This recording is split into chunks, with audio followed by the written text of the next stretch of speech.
we're gonna make this fun springtime bunting pattern. That'll include this fun carrot and a triangle bunny bunting. So the first thing we're going to need to do is make sure that you get the free pattern. The link is in the blog post, also in the description, so you're able to go get the pattern. It has the triangle for the bunting, the bunny cutout, the carrot piece, and then the carrot top as well. So we'll trim those out. The other thing you're going to need is your fabric for each of these pieces.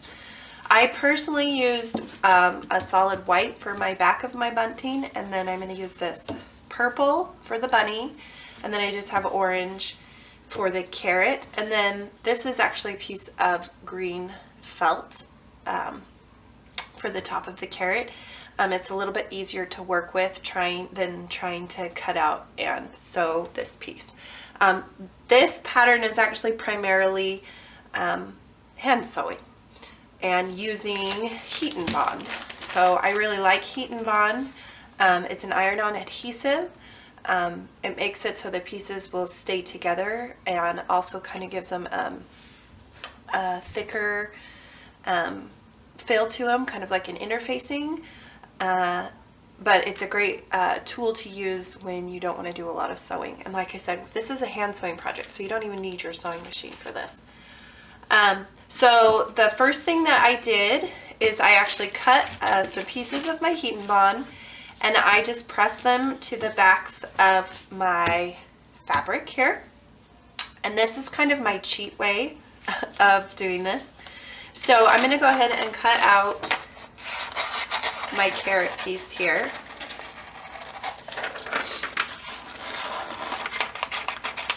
And I'll kind of show you what I mean when I say my cheat way. So I'm going to take my carrot and I'm just going to trace it onto the back of my heat and bond. And you could do this before you pressed it onto your fabric as well. It's totally up to you. So I've traced it onto my heat and bond.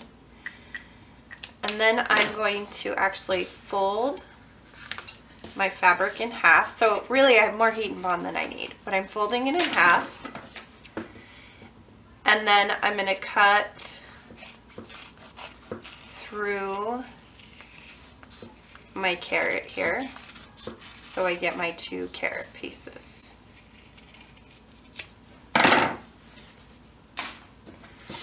So now I have 2 carrots that have heat and bond attached to the back of them. Okay?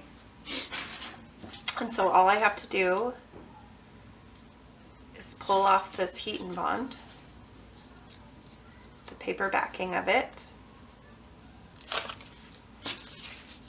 and then I'll be able to iron and press these 2 pieces together. But before I do that, I actually want to cut out my carrot top here, because I'm going to press it in between the 2 layers. So let me cut my carrot out here, or the green top of my carrot.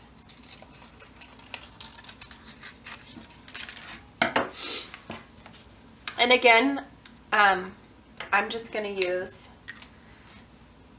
my little marker here and trace it, just because sometimes with little pieces it's easier to trace them and cut them out than it is to try and pin them to the fabric.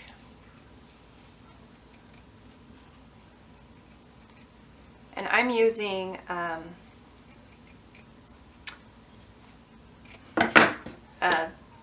these markers are friction colors, and they're actually erasable, and when you put heat and steam on them, it'll actually take away the marker. So they're kind of like washable markers, except for fabric, if you will. And they're not actually intended for fabric, but I like these. Anyway, okay, so I have my carrot, I'm just going to place my carrot top on the edge of my carrot here, and then place the other piece over the top and press it.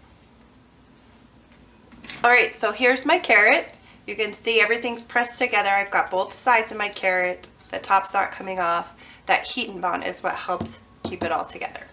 So now I'm going to take my thread. This is just an embroidery thread that's kind of a similar color, and I'm going to do a blanket stitch all the way around. So I'm going to cut a piece of my thread here.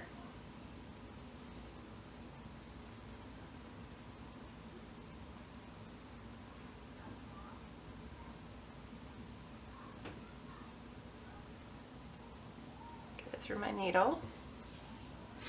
Just put a small knot in the bottom. And like I said, I'm going to do a blanket stitch. So a blanket stitch is really simple. It's going to be a little bit harder going around the top here, but we'll make it work. So what you're going to do is you're going to go through the back edge, and then come around and do kind of a loop.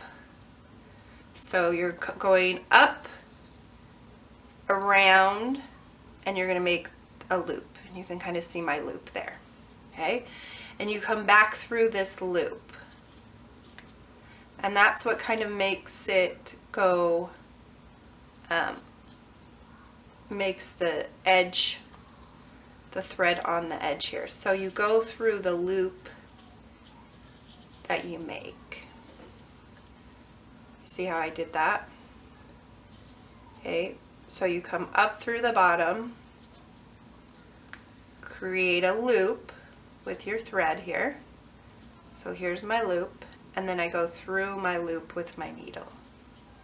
And that makes the blanket stitch come along the edge of the fabric. And I just continue that all the way around my carrot. It adds a fun finish to it, gives it a little bit of texture instead of just sewing it with your sewing machine. Could you sew it with your sewing machine? Sure, you could put a fun zigzag on it, or even just a straight stitch all the way through. But I kind of like the look of this cute little blanket stitch that goes through all the way around the carrot.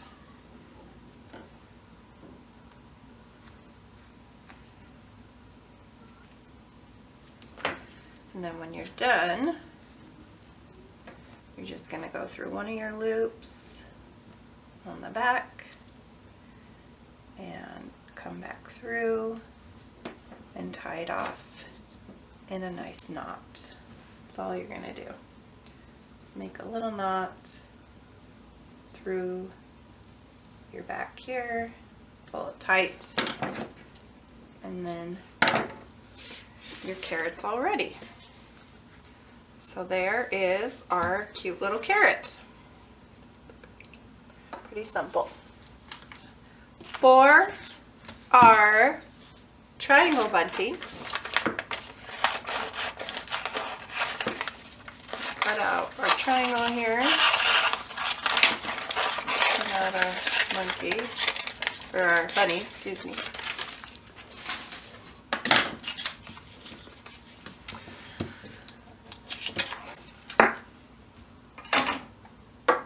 Next, let's do our triangle bunting. And for this one, it's actually really, really simple.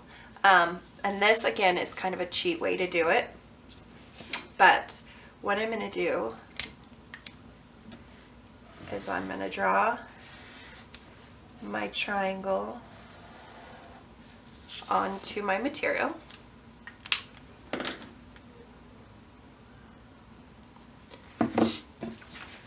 And then I'm going to fold it in half,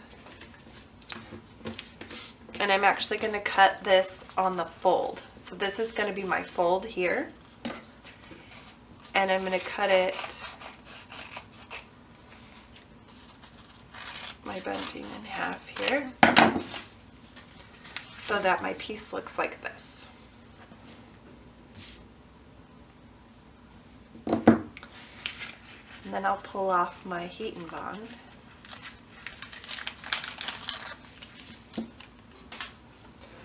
And then all I have to do is fold this bunting in half and then press it. And it's all ready to go. It's kind of a cheap way. So it's all pressed together. It's not going to go anywhere. What I typically like to do, because sometimes on my bunting, like you can kind of see right here how it's not very even. So I'll usually just take my pinking shears to my edges and make it kind of a decorative edge, and that will fix the problem of my raw edges not necessarily matching up. Okay. Then I'm going to take my cute little bunny and trace my bunny onto the back of my heat and bond that's on the back of my fabric here.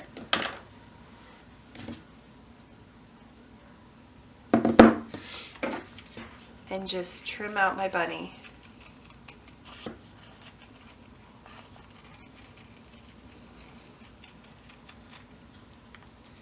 Now, if you have a cutting machine, you can get the SVG, and you can actually use your Cricut or Silhouette if it does it, or your Brother Scan and Cut to cut out all your bunnies, and that's cool too.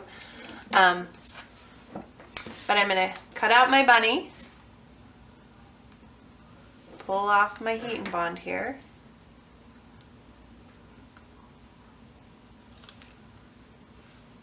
and press my bunny right onto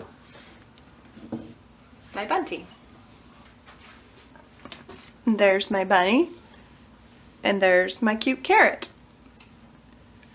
And you can just punch holes using like a fabric puncher. You can take your scissors and trim a hole in them, whatever you want to do.